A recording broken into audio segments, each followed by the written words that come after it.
Tennessee won the SEC regular season, but Kentucky has been on a roll lately. Can the Cats win the SEC tournament for the first time since 2018? You are Locked On College Basketball, part of the Locked On Podcast Network. Your team every day. Hey there, what's up? Welcome into the Locked On College Basketball Podcast, the only daily national college hoop show out there. I'm your host, Isaac Shea, joined once again by our guy, Leaf Tulane. We are coming to you Tuesday around lunchtime is when we're recording. I timestamped that because I just want to say that we won't have results of Tuesday night's action from conference tournaments on the show today. There are 5 tickets being punched on Tuesday night. You'll obviously know those by the time you're listening to or watching this. We want to thank you for joining us to get your college basketball content every single day. This is the place to do it, and we're so thankful for you. Big shout out, by the way, to all you everydayers out there. Coming up on the show today, we're going to do something very similar to what we did on yesterday's show, where we looked at the Big 12, ACC, and Big East tournaments. Today, we're doing the same thing. Here's the order: SEC, Big 10, final Pac12 tournament ever. We'll start by looking at the Conference Player of the Year and the first team and just looking at who we would add to that list. And then we'll get into talking about the conference tournament. For those of you watching on YouTube, I'll also pull up the tournament brackets for each of those as we get into it.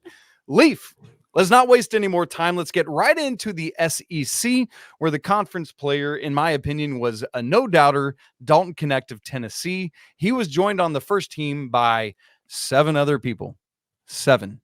8 total people on this list, Leaf. I just don't get it. But here they are: Mark Sears of Alabama, Janai Broome of Auburn, Zion Pullen from Florida, Antonio Reeves from Kentucky, Tolu Smith from Mississippi State, Knecht, and then his teammate Zakai Ziegler, along with Wade Taylor, 1, 2, 3, the 4th from Texas A&M. Leaf, I'm going to pull a fast one on you here. You ready for this? Instead of adding one more, I want you to tell me one that you would take off of this list to cut it down to 7. Is that too much of a curveball to throw at you in real time? That does change the way I'm thinking about it, but I like it. So I would take off Tolu Smith. And the reason being is at the beginning of SEC play, he wasn't healthy. That's right. And you have to earn it throughout the entirety of SEC play, which is why I'm happy the tandem of Dillingham and Shepard were on the second team, because they were inconsistent. Sometimes they were amazing and they were among the best players in the country, but other times they were non-factors in some games. And I think consistency is the factor. Tolu Smith was incredibly consistent when he was healthy, but he missed time in SEC play and took a bit to get his wheels under him. So that would be the guy I take off. I think he deserves to be on the first team if there are 8, but if you were to cut it to 5, like I prefer, I think he would be the first one I'd cut off. Yeah, I think if I was to cut one off out in addition to Tolu Smith, it might be Zakai Ziegler for me, just because of Knecht's dominance with that team. I know he's a critical part of what Tennessee does. So that's who I would go with. Leaf, it's also interesting to me that Janai Broome is on here over Jalen Williams for Auburn. I know we could nitpick at some of that. So anyway, there is your Auburn stuff. Here's where we're going to go next. I'm going to bring up the bracket for the SEC tournament, and so that those of you watching can see that. But Leaf, same kind of questions we had yesterday, and I want to start excuse me, with the Kentucky of all of this, because as I said, Kentucky has not won the SEC tournament championship since 2018. That's kind of hard to believe, but it is a real thing. In the time since, we've had Auburn win it, Alabama win it twice, Tennessee won it once, and then we chalk one up to COVID. So, Leaf, I think that's my first question to you, and the way we'll get into this. Tennessee obviously won the regular season, but man, Kentucky has been coming on. They were the team that emerged from that whole logjam right behind Tennessee to get the 2 seed. Is Kentucky going well enough right now that they could be the team that wins this tournament championship right before the selection show kicks into high gear? Absolutely. Kentucky's playing excellent basketball right now. That said, I'm not sure it doesn't behoove them to lose and have that regroup. Every time they've had one of those stumping, oh my goodness, they're so good, and then they lose to LSU, they regroup and play better. I actually think it would behoove them to lose and reset rather than kind of burn out. And I think Texas A&M, should they beat Ole Miss in that 2-7 game, is a really difficult one because A&M's on the wrong side of the bubble. Buzz Williams has a proclivity to play well in the SEC tournament. So I think Tennessee getting the 1 is super fortuitous because that side's far more open in the bottom half, where Florida and Texas A&M are very dangerous for both Alabama and Kentucky. Yeah, that's a good, and let's not forget Texas A&M beat Kentucky earlier this year. That was a game where both Wade Taylor and Tyrese went off in those games in that game to upset Kentucky that day. So yeah, I mean that's a game that has already been won by the Aggies this year. So Leaf, give me, if you were, projecting the participants in the SEC championship game, who are you looking at and who wins it? And then we'll come back around after that, get a dark horse pick as well as our conference tournament MVP. I think Tennessee handles Auburn or South Carolina because they're playing in Nashville. I think they've got a large home contingent of fans, and those matchups where those teams are better defensively than they're offensively play into Tennessee's hands, where they can be the better offensive team and they're already a stout defensive team. As for the bottom half, I think there's going to be upsets. I think Florida can very well beat Alabama, and I think Texas A&M can very well beat Kentucky. I don't know if both do, but I'll ride with my gut, which has told me that Florida is vastly underrated for a long time. I'm going to take Florida to beat Alabama, Kentucky to beat Florida, and then I think Tennessee gets revenge on Kentucky in the championship. I like that. Yeah. And what's interesting about the bottom half of the bracket that you were talking about, Leaf, and I think part of why it's rife for some upset is because of the defensive incapability of both Kentucky and Alabama. Alabama's really been scuffling a bit lately. That defense has now dropped back outside the top 100. They are 102nd at KenPom in defensive efficiency, whereas Kentucky is at 94. So at least they're inside that top 100 right now. But both of those teams are susceptible on the defensive end of the court. Now, the question is, can the offenses of these other teams keep up with the electric offense that Kentucky and Alabama have? I'd kind of love to see a Kentucky Bama semifinal, because that might legit be first team to like 130 wins. It'll be like an NBA All-Star game score that we're so coming out of that, I wouldn't be surprised if Alabama is able to get their regroup a little bit, knock off Kentucky, but I do expect it to be Kentucky. And like you said, in the top half, it just feels like Tennessee is going to be a little bit pissed off after what happened to close out the regular season. And so I think they're going to be playing in that way. And I'm with you. They get revenge. Leaf, is Florida your, as the 6th seed, are they your dark horse in this bracket? Yeah, it's got to be Florida or Texas A&M. I truly believe one of Florida will beat Alabama or Texas A&M will beat Kentucky. I would guess Florida just because I think they're better than Texas A&M. And Alabama's probably not as good as Kentucky, so that would lend itself to that upset. And they've already done it once this year and probably should have done it the other time in Tuscaloosa. So I like Florida. I think they're a 6th seed in the NCAA tournament that's kind of had baffling losses. They lost to Vandy to close the season. They'll come out of that a little pissed. And they've got the rebounding. They lead the NCAA in rebounding. They are a team that has 4 guards that score. They have 1 on the first team, 1 on the second team, and a couple bigs that rebound. So I like their chances to make a run here, and I wouldn't be surprised if you see them in the championship. Man, that would be something. And what a year 2 wrap up that would be before heading into the NCAA tournament for Todd Golden. So great stuff there. Leaf, you said Tennessee as the champion in this thing over Kentucky. Are you going with Connect for your MVP, or is it don't overthink this thing, or is there somebody else that could rise up, you think, and do it? I think it has to be Connect. I think there's a lot of don't overthink it's in other conferences, but if Tennessee's going to win, Connect's going to be the central figure behind it. So I think he's the best player in the conference, and he's going to cap it off with a nice 25-point leading his team to victory. I think they're better when he scores 25 than they are when he scores 40. And I said that all season long, and I think it was exemplified when Kentucky beat them. He scored 40, but no one else knew what to do. So I think you're going to see a little bit more balance, but Connect's still the integral figure. Yeah, we need some from JJJ. We need some Zakai Ziegler. We need some Vescovy. We need these guys, Adu, cleaning up the glass and getting some putbacks and stuff like that to help out what Connect is doing. Leaf, here's one thing I'm interested to see. Can Michi Johnson put up a couple games and get the Gamecocks rolling? Maybe sneak past Auburn, give Tennessee a little bit of trouble. Really curious to see that as well. All right, so the SEC tournament kicks off, or I guess I should say tips off on Wednesday, and then that'll wrap up on Sunday, just ahead of the selection show. Cannot wait for that. Speaking of don't overthink it, Zach Edey and Purdue feel inevitable in the Big Ten. Does Illinois have the firepower to knock off the defending conference champs? We'll find out in just a second. Right after I tell you about eBay Motors, passion, drive, and patience.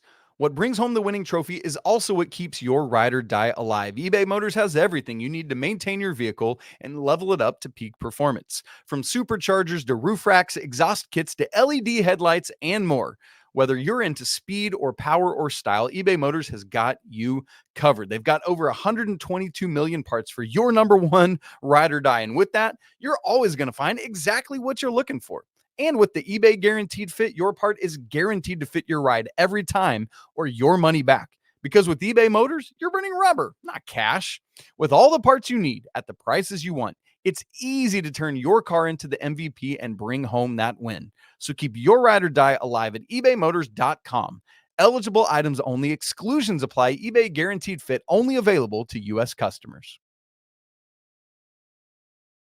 We move now from the SEC in Nashville. We're going to the Big Ten. And as we've been doing, Leaf, we first want to look at the first team and the player of the year. Look, this is the no doubter of all no doubters. Zach Edey is the player of the year. We don't need to have any conversation about that. There is no one else it could have been. I do not want to hear any of the Zach Edey is just tall energy, because he is as legit as they can be.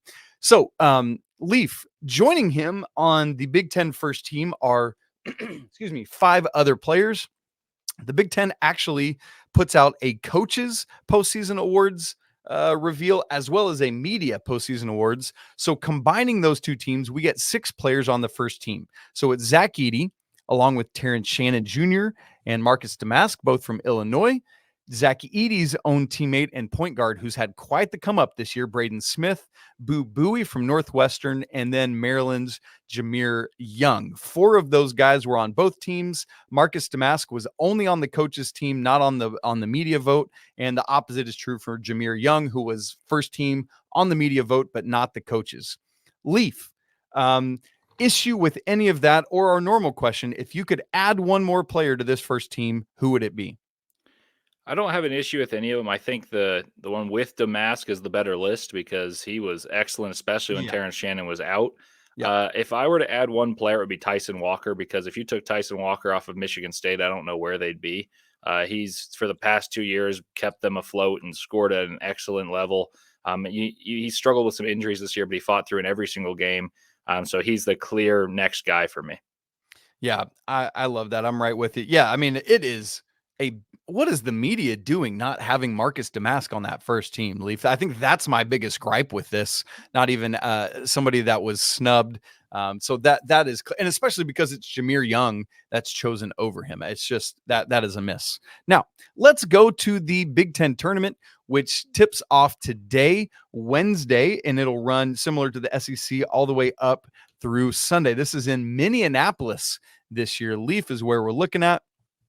Here's my question. I think it's the kind of thing we've been saying with the National Player of the Year race. If it were not for Zach Edey, who would win that thing? And most people say Dalton Knecht or RJ Davis. Same kind of thing here. Because of the inevitability of Purdue, who won the regular season and tournament champions last year, they won the regular season again this year.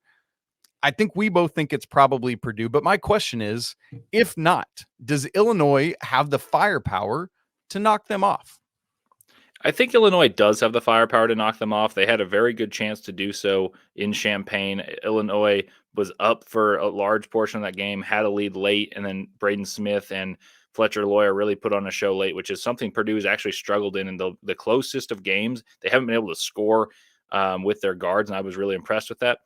The reason I think that a team other than Purdue can win this is because Purdue in their final regular season game saw scares to the sprained ankles for Zach Edey and Braden Smith. And I've been a proponent of, the top contenders. If they lose a conference championship, I almost feel better about them going into the March Madness. Purdue may have worn themselves thin playing that Sunday slot game a few times. I wonder if just part of them is looking forward to getting that monkey off their shoulder of we just lost to a 16, we're going to be a 1, and maybe part of them isn't as focused on the Big Ten. So I actually do think there's a decent chance the field wins this, which I know sounds silly. Yes, of course the field has a chance. But the storyline for me is Ohio State.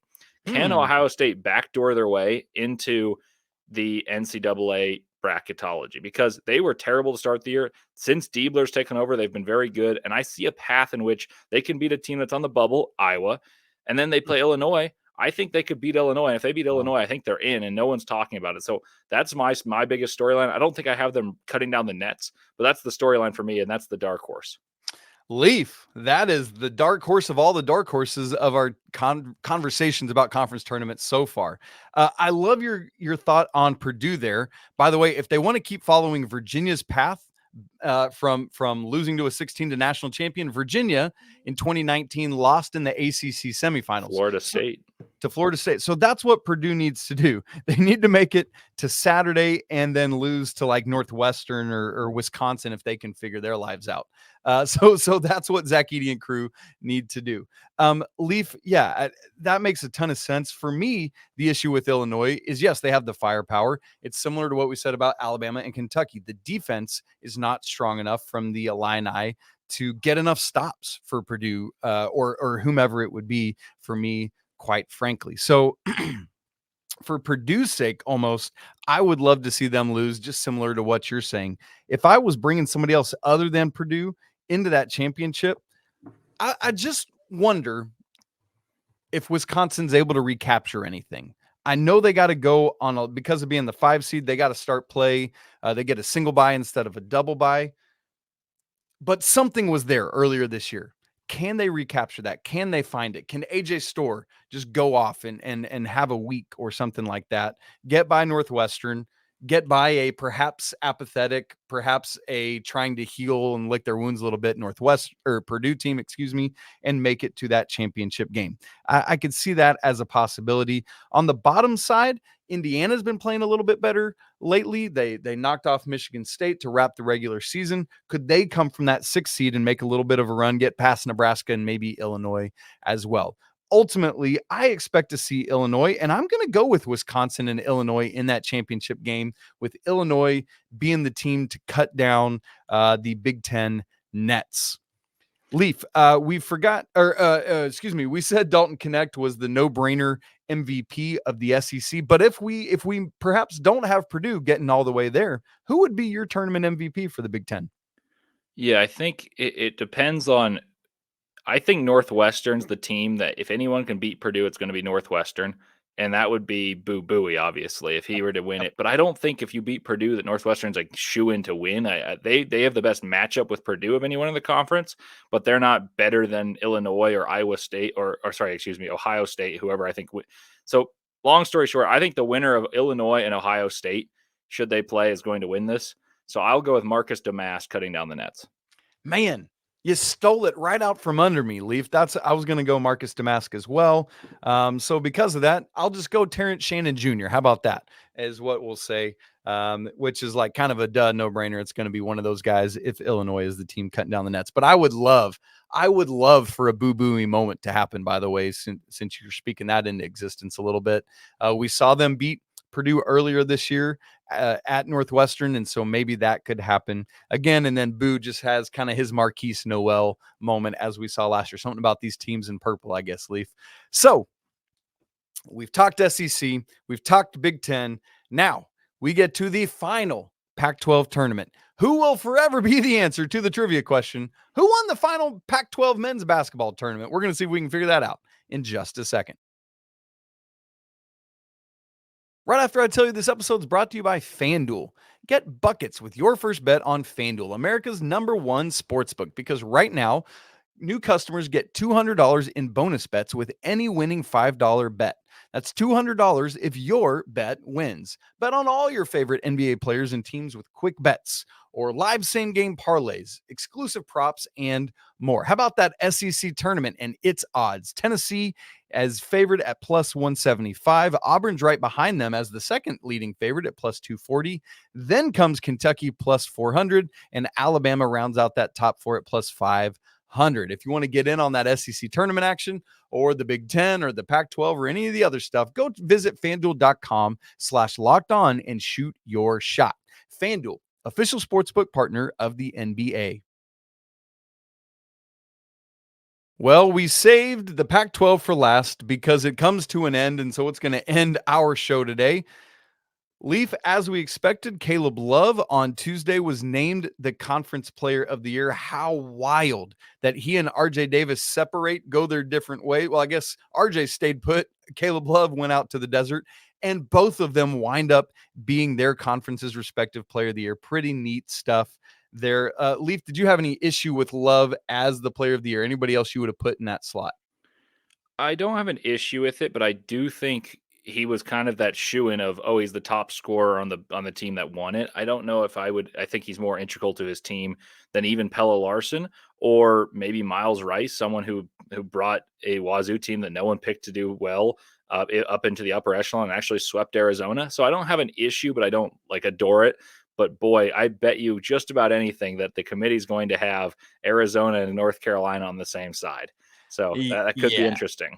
Yeah, like especially if North Carolina winds up being the 4th 1 seed, they will get the West region because UConn will have the East in Boston, Purdue will have the Midwest in Detroit, and Houston will have the South in Dallas. Like that's locked in. You can go ahead and chalk it up. So that 4th 1 seed, whoever it is getting shipped out west for the second weekend of games.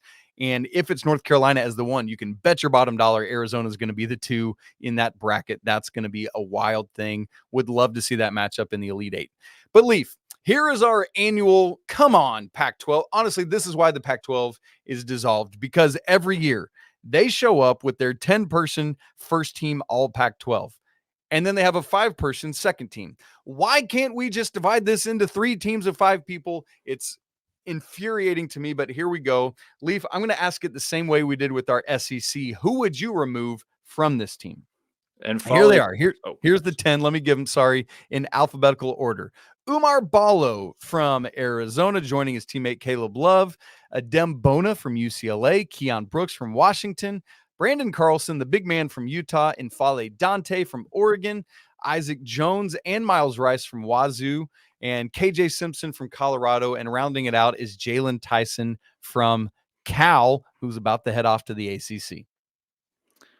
I think they got 8 of the 10 correct. The ones they missed to me were Umar Ballo and Fale Dante. Not because they're not good, but Fale Dante was hurt. He didn't play enough, in my opinion, to win this award. And then Umar Ballo, I think, is the 3rd or maybe 4th best player, probably 4th most important player on Arizona, even though he spearheads that defense. I'll give him credit where it's due. Sure. But I think Pelle Larsson was the guy who should have been on there instead of Ballo, along with Love.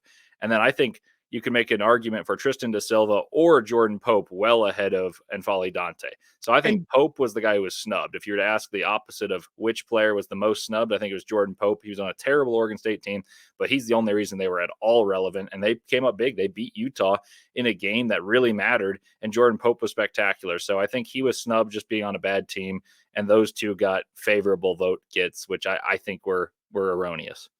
Yeah, and it's like for Pope, he wasn't even on that second team. He wasn't voted in the top 15. He was in the honorable mentions there. So kind of wild stuff. But it is what it is. Pac-12, live on forever with your 10-person first team. All right, Leaf, let's transition our conversation to the Pac-12 tournament, which will take place in Las Vegas after the West Coast Conference has wrapped up on Tuesday night in that great showdown between Gonzaga and St. Mary's, which again, we don't know the result of as we record, but all of you do as you listen to or watch this. So Leaf, we've got this Pac-12 tournament bracket. This will take place Wednesday through Saturday. We've got Washington State as the 2 seed behind Arizona. Man, there was a minute there where it looked like maybe they could take the conference regular season, be the 1 seed, but it didn't happen. And then Colorado, after scuffling some, has fought their way back to be the 3 seed. And then Oregon is the 4 seed. And I just think even in the fact that Oregon, you see them as the 4 seed, just shows you kind of the relative weakness of this conference. Leaf, I don't see any world in which Arizona doesn't just breeze their way through this thing. Is USC doing enough lately as they kind of round into form a little bit? Could Colorado put the pieces together with that really talented trio of Williams and De Silva and Simpson? Like, what are you seeing there that might knock off Arizona?